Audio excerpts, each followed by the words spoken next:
Hello everyone, welcome to Redmen TV. I am joined by Jack McGrath, Director of Kaizen Sports, accountancy firm, and I'm sure most people will go, oh great, let's talk to an accountant, this will be fascinating, but...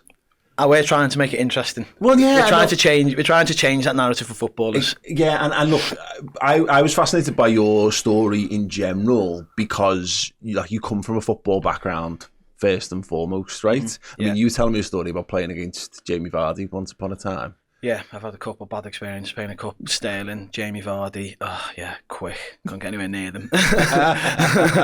So just to catch people up, what was the level you were playing at? What was the high point? The highest level I played was League One. Yeah. But to be honest, I come through at Tranmere. Didn't really make it into their first team, and had to go and get experience playing non-league, and that's when I got the culture shock of coming against Jamie Vardy. And mate, honestly, I was so quick, so aggressive. But highest I played was League One, but the majority of my career was League Two, non-league. But yeah, League One was the highest point in my career. At what age did you pack it in? Well, not long ago. I started the business whilst I was playing. Yeah. I spoke to you when you obviously come into our office, and I was speaking about the fact that I think players have that worry and that concern. When I signed for Bury, it must have been 2017, 2018, and did 18 months there, then got released at the end of my contract. I knew at that point that I needed to start planning for life after football. Yeah. I'd already started this business, but I stopped in April 2022, so I was playing part-time football. I had an ACL, and when I was lying on the pitch, I knew that was it. What age would that have been? 30 or 30. So relatively young but the pressures of this business growing sort of exceeded the level that I was playing at. So I'm playing non-league football, part-time football, and to be honest, I really enjoyed it because I had something planned for life after playing. That took the pressure out of actually having to earn a salary. I was just playing for the enjoyment out of it. But the business was growing that quickly that I wasn't training as much, I wasn't preparing as much. My focus was on, I was now 30, my focus was on life after playing. So it was almost like, I felt like I was probably ready to retire. I felt like I was, because you get the pressure of always being that footballer, that was my identity for my whole life. When it actually come to doing my ACL, it was almost like a reasonable reason to stop playing, but I was probably ready 18 months before that, if I'm completely honest. I guess it's interesting that you probably go back a couple of years, 2 years, 3 years or whatever, when you're well into your career, you probably couldn't have imagined a world where you weren't doing that, and that wasn't the dream you were following, I guess. Yeah, so to be honest, it seems like it's just happened that quickly. I've gone from, and it does make me laugh when we speak to players, where I've gone from a day of getting up, having your breakfast, training, and having a nap in the afternoon, and players say that to me, and I think, God, I miss them days. But now all of a sudden, it's like full throttle with what I'm doing now. I love it sometimes, but other times it's stress. But the thing that I love is just that it's still in and around football. I've still got a passion for what I'm doing, and I don't not enjoy coming to work every day. I love coming into work every day. I love helping players. I've been through the journey that some of them players are actually going through now. So it just feels like it's happened so quickly. Well, that's the interesting thing, and why it is relevant to us and what we're doing, and why I wanted to talk to you about it, really, because I think a lot of people look at footballers and they see the vast sums of money washing around the game, and look, a lot of people don't care. Therefore, footballers they're loaded. If they have troubles or whatever, who gives a shit, I guess. But the point is that and this is what I thought was really interesting about your story, is that you run an accountants, but it's that experience in the game that's become a bit of a driving factor behind it, because you've had those experiences, you've seen the negative side of the financial management of footballers as well. Yeah, I think one of our main strengths, and one of my main strengths, is you sort of touched on it before, that there's not many accountancy or finance companies where I can put myself in the shoes of the player. I can understand what they're going through, what stresses it causes, what financial stresses it causes. And I don't think there is many accountancy companies that can do it. I don't think there is. I don't think there's another accountancy company that can do what we do. I had tax bills. I had bad advice. And yes, there was not perhaps so much for me, but for some of the players that we're dealing with, there is large scale levels of income, but it doesn't mean that because they have got tax problems, and it does affect you often on the pitch. You just put your head on a pillow of a night worrying about your tax bill. You're worrying about if you got enough income if that contract comes to an end. We've had a player recently where he knows his contract's coming to an end. He knows what his tax bill is going to be. So he's thinking, am I going to be able to afford that tax bill at the end of I don't know where I'm going to be next year. Yeah. So our process is designed to eradicate them problems. Just let them worry about what's going on the pitch. Let us focus on the finances. And part of the problem for a footballer is they do get sort of the advantage taken of them because they're naive to this side of the industry. People will take advantage of them. You've obviously got a bunch of people, and you said it yourself, for most people your dream is just to get up and kick a football around.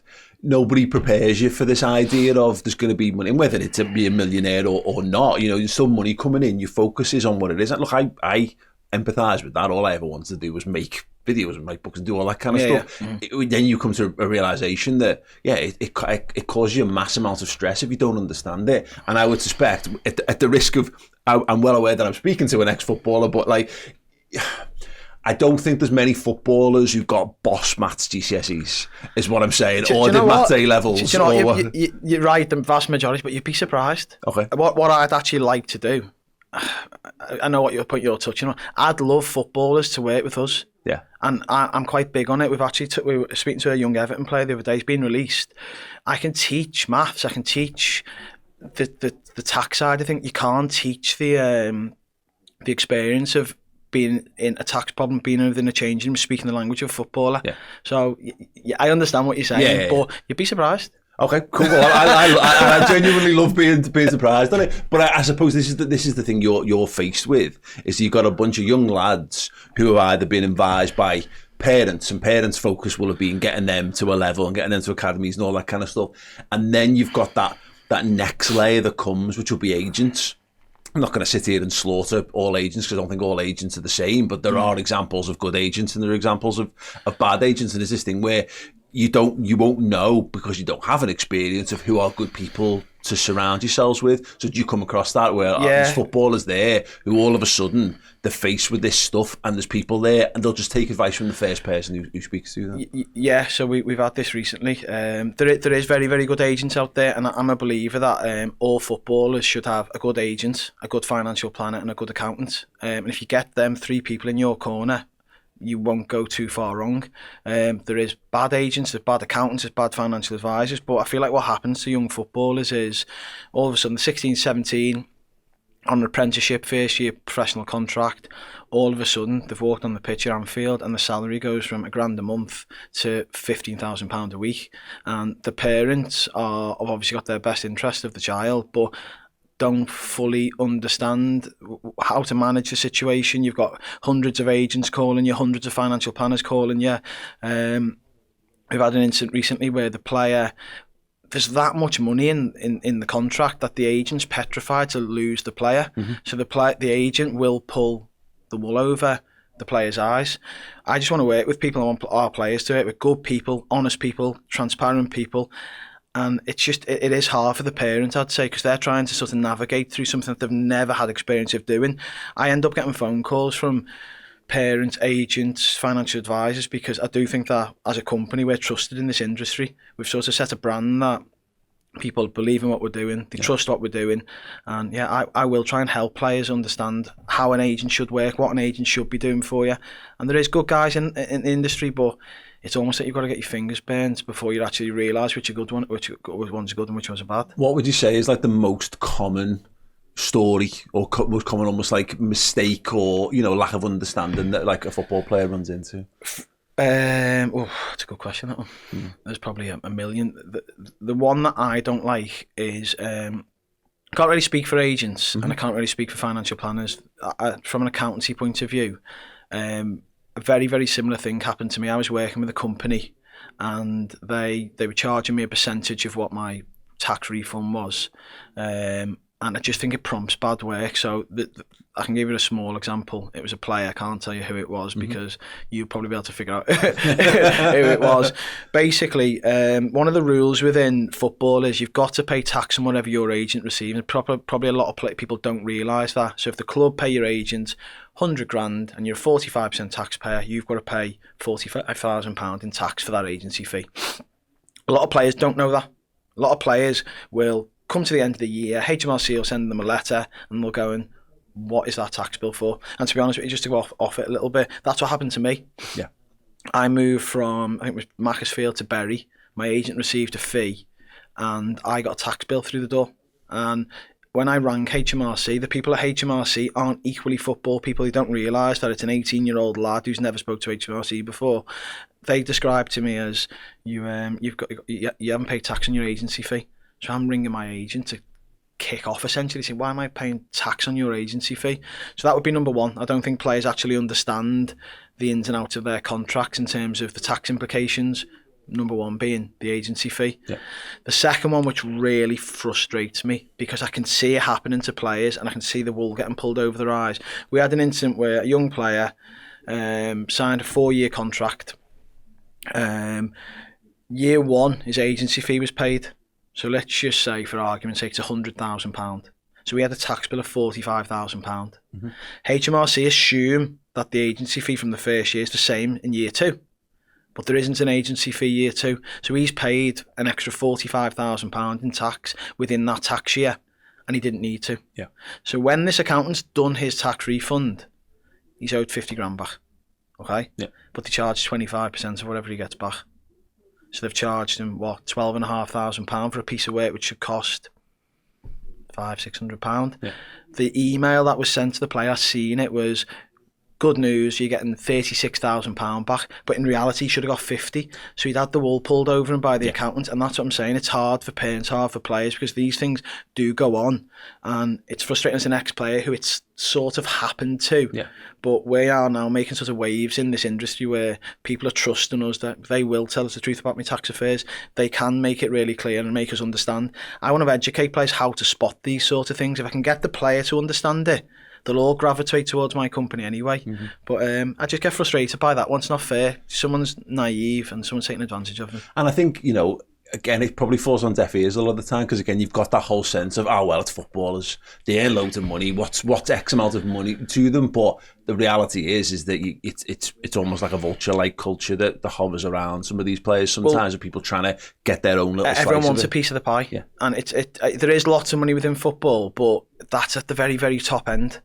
Championship, League 1, League 2, you do get players on £10,000-15,000 a week, but the average man earns like 50 grand a year for 50 years. A footballer earns 15 grand a week for 3 at most in some cases.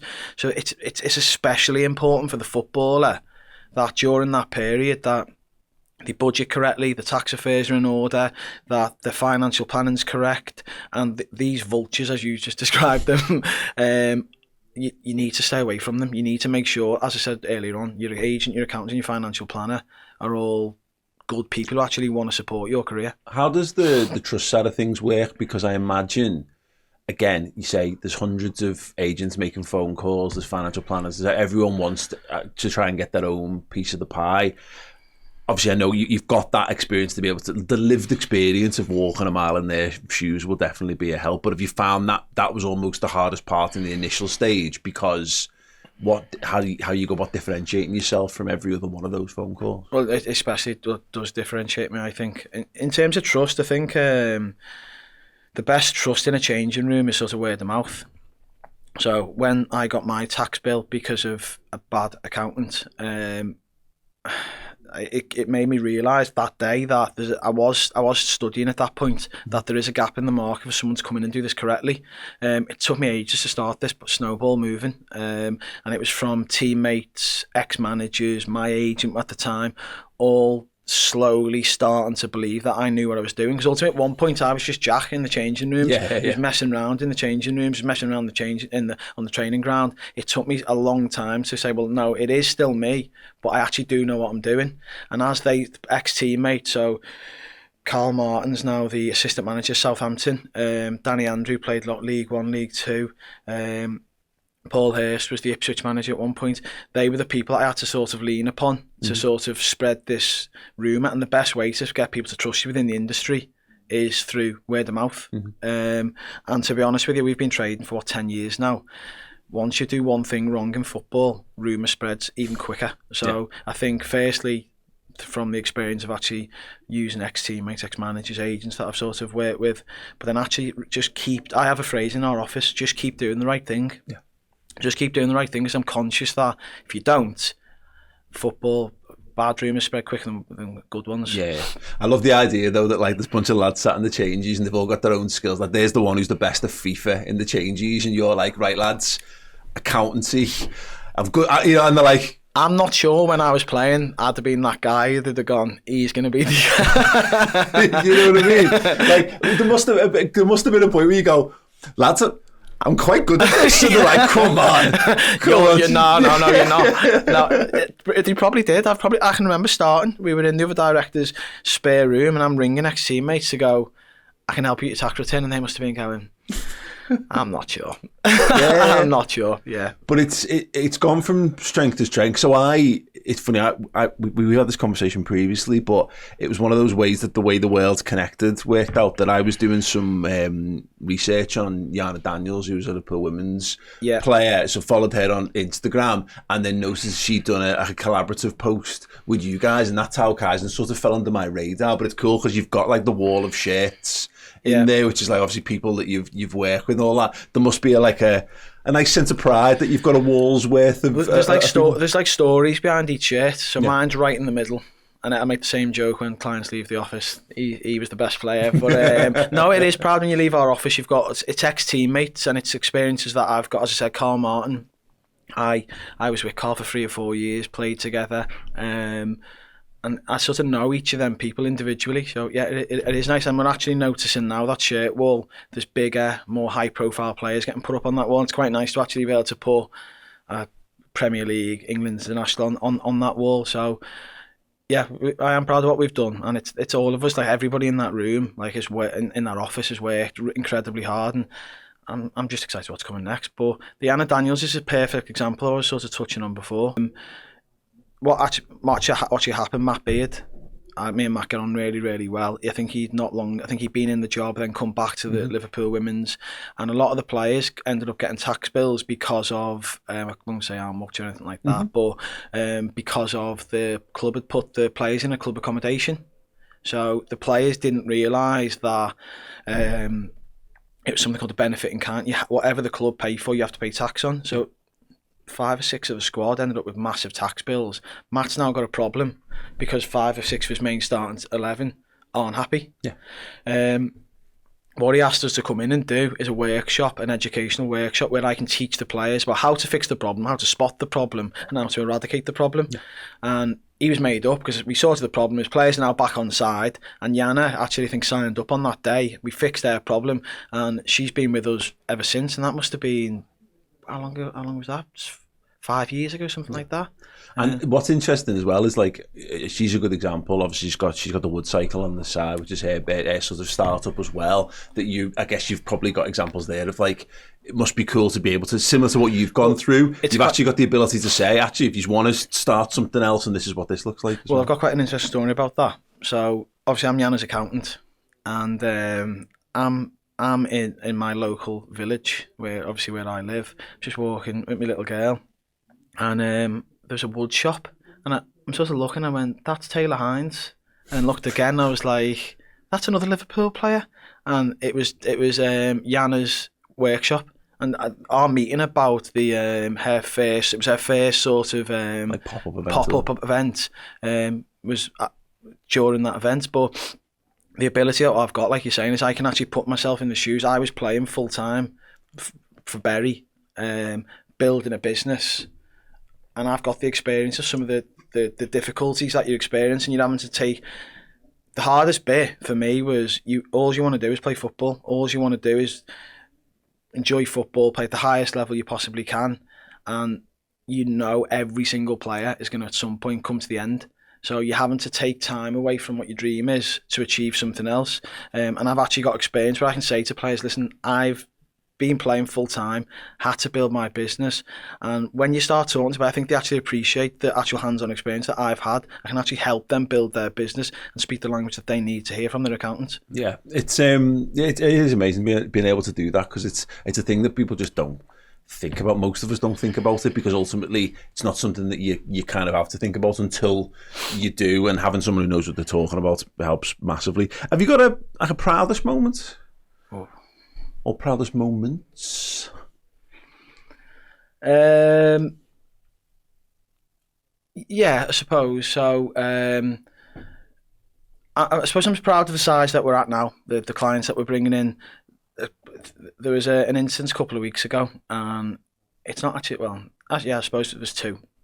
There was incidents a couple of weeks ago where the office rang, the phone rang, and it was a England player, his agent on the phone, and he was asking to speak to me. So clearly we're making as much of Wave as a brand as in a company, where an England player's agent rang our office to speak to me about the problems that he's having. And the final one would be, I'm obviously a massive Liverpool fan, and my dad brought me up on Kenny Dalglish, how good he was, and I've obviously watched clips of him. But I've known Paul for years, and we've recently started helping Tap with what they do, and Paul's been introducing me to some of Kenny's work in terms of he's asking me questions. So just being able to meet him and help him with some of his tax affairs was an unbelievable experience, not only for me, but a proud moment for the company as well. Thanks for taking the time to come in. I know it's a bit different from our normal sort of wheelhouse and stuff, but I just thought that the story was really interesting, because I think we see footballers as these like almost like stars they put on pedestals. You know, the money gets talked about so much, but it is fascinating, because you're right, I think people talk about agents as though agents handle the sort of the whole lot. But I just thought it was fascinating. I really loved the Kaizen story, so I thought it'd be interesting to share it with people at home as well. So thanks for coming in, and good luck with the future. Thank you. Cheers.